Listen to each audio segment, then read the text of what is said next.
my countrymen, just to give you the current situation.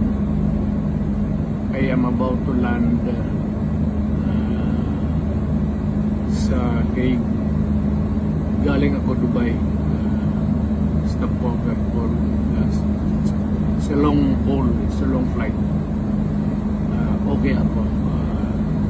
Do not worry. And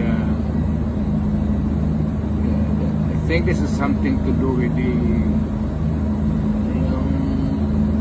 law and order noon. At sinasabi ko naman sa mga pulis, military na trabaho kayo at ako ang managot. So ito na nga,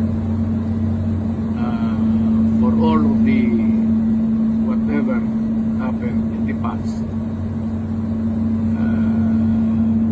ako na yung nag-front sa ating law enforcement at military. Sinabi ko na I will protect you and I will,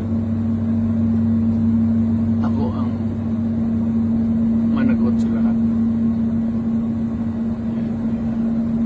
This will be a long legal proceedings. But I say to you, I will continue to serve my country at so be it. Kung ganun ang destiny.